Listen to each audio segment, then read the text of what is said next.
प्यारे विद्यार्थियों, sacred heart की हिंदी कक्षा में आप सभी का स्वागत है। प्यारे बच्चों, आज हम लोग क्षितिज पाठ्य पुस्तक पर आधारित मानवीय करुणा की दिव्य चमक अध्याय के साथ जुड़ेंगे, जिसके लेखक हैं सर्वेश्वर दयाल सक्सेना। मानवीय करुणा की दिव्य चमक पाठ में स्वयं को भारतीय कहने वाले फादर कामिल बुल्के के जीवन की उन विशेषताओं का वर्णन किया गया है जो स्पष्ट करता है कि सन्यासी होते हुए भी वे पारंपरिक अर्थों में सन्यासी नहीं थे। वे जिससे एक बार रिश्ता बना लेते थे उसे जिंदगी भर तोड़ते नहीं थे। जब तक भारत में राम कथा रहेगी तब तक फादर कामिल बुल्के को एक सच्चे भारतीय साधु की तरह याद किया जाता रहेगा, क्योंकि उन्होंने हिंदी में अपना उल्लेखनीय शोध प्रबंध राम कथा उत्पत्ति और विकास पूरा किया था। फादर कामिल बुल्के ऐसे व्यक्ति थे जिन्होंने जन्म तो लिया बेल्जियम में, किंतु अपनी कर्मभूमि बनाया भारत को। तो आइए संक्षेप में इस अध्याय को समझने का प्रयास करते हैं। लेखक की शिकायत। लेखक को ईश्वर से शिकायत है कि जिस फादर की रगों में सभी व्यक्तियों के लिए मिठास भरे अमृत के अतिरिक्त और कुछ नहीं था, उसके लिए ईश्वर ने जहरबाद का विधान क्यों किया। फादर ने अपना जीवन प्रभु की आस्था और उपासना में बिताया, लेकिन अंतिम समय में उन्हें अत्यधिक शारीरिक यातना सहनी पड़ी। लेखक को पादरी के सफ़ेद चोगे से ढकी आकृति, गोरा रंग, सफ़ेद झाई मारती भूरी दाढ़ी, नीली आँखें तथा गले लगाने को आतुर फादर बहुत याद आते हैं।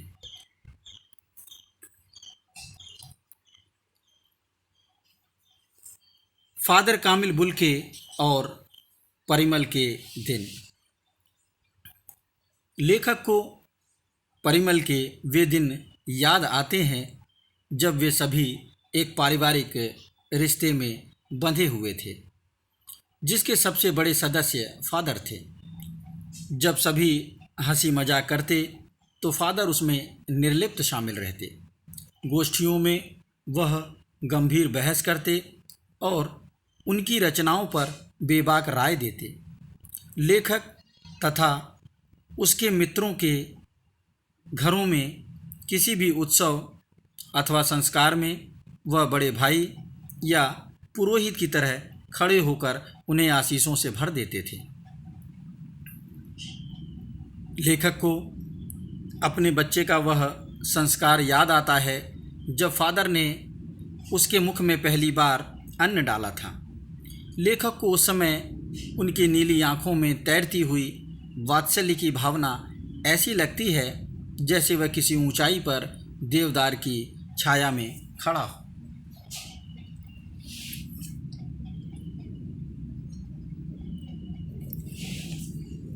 फादर की मातृभूमि एवं उनका परिवार। फादर जब बेल्जियम में इंजीनियरिंग के अंतिम वर्ष में थे तब उनके मन में सन्यासी बनने की इच्छा जागी, जबकि उस समय उनके परिवार में 2 भाई, 1 बहन, माँ और पिता सभी थे। उनकी जन्मभूमि का नाम रेम्स चैपल था। उन्हें अपनी माँ की बहुत याद आती थी। फादर अपने अभिन्न मित्र डॉक्टर रघुवंश को अपनी माँ की चिट्ठियाँ दिखाया करते थे। उनका एक भाई वहीं पादरी हो गया था और एक भाई काम करता था। उनके पिता व्यवसायी थे और बहन जिद्दी थी, जिसके विवाह के लिए वह चिंतित रहते थे। भारत में बस जाने के बाद 2 या 3 बार वह अपने परिवार से मिलने बेल्जियम भी गए थे। फादर की भारत में शिक्षा, रोजगार और जीवन यापन। फादर जब इंजीनियरिंग के अंतिम वर्ष में थे तो वह धर्मगुरु के पास जाकर बोले कि मैं संन्यास लेना चाहता हूँ।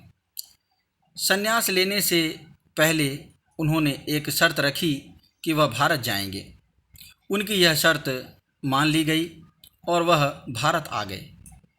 पहले जिसेट संघ में 2 साल तक पादरियों के बीच रहकर धर्माचार का अध्ययन किया और इसके बाद 9-10 वर्ष तक दार्जिलिंग में पढ़ाई की। कोलकाता से बीए करने के बाद उन्होंने इलाहाबाद से एमए किया। उन दिनों डॉक्टर धीरेन्द्र वर्मा हिंदी विभाग के अध्यक्ष थे। फादर ने वर्ष 1950 में प्रयाग विश्वविद्यालय के हिंदी विभाग में रहकर रामकथा उत्पत्ति और विकास नामक विषय पर शोध पूरा किया। परिमल में उनके अध्याय पढ़े गए। उन्होंने मातरलिंक के प्रसिद्ध नाटक ब्लू बर्ड का नीलपंछी के नाम से रूपांतर भी किया। बाद में वह सेंट जेवियर्स कॉलेज रांची में हिंदी तथा संस्कृत विभाग के विभागाध्यक्ष हो गए। इसके बाद वह दिल्ली आए और 47 वर्ष देश में रहकर 73 वर्ष का जीवन जीने के बाद पंचतत्व में विलीन हो गए।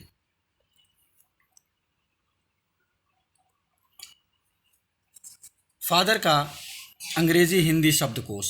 फादर ने अंग्रेज़ी हिंदी शब्दकोश तैयार किया और बाइबिल का अनुवाद भी किया। फादर को हिंदी के विकास और उसे राष्ट्रभाषा के रूप में देखने की बहुत चिंता थी। वह अपनी इस चिंता को हर मंच पर प्रदर्शित किया करते थे। शायद हिंदी को राष्ट्रभाषा के रूप में प्रचारित करने का प्रश्न एक ऐसा प्रश्न था जिस पर वह कभी कभी झुंझला उठते थे। उन्हें इस बात पर बहुत दुख होता था कि हिंदी वाले ही हिंदी भाषा की उपेक्षा करते हैं। फादर की मृत्यु 18 अगस्त 1982 की सुबह 10 बजे का समय था, जब दिल्ली में कश्मीरी गेट के निकलसन कब्रगाह में उनका ताबूत एक छोटी सी नीली गाड़ी में से उतारकर एक लंबी सकरी उदास पेड़ों की घनी छाह वाली सड़क से कब्रगाह के आखिरी छोर तक ले जाया गया, जहां धरती की गोद में सुलाने के लिए कब्र खुदी हुई थी। फादर की देह को कब्र के ऊपर लिटाकर मसीही विधि से अंतिम संस्कार शुरू हुआ।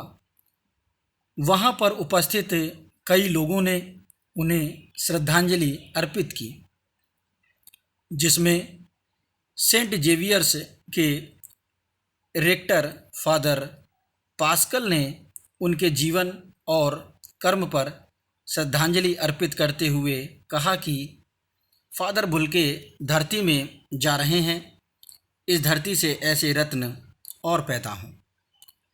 इसके बाद उनकी देह को कब्र में उतार दिया गया। फादर को यह पता नहीं था कि उनकी मृत्यु पर कोई रोएगा, किंतु उस क्षण उनके लिए रोने वालों की कमी नहीं थी। लेखक ने फादर बुल्के को मानवीय करुणा की दिव्य चमक कहकर पुकारा है। धन्यवाद।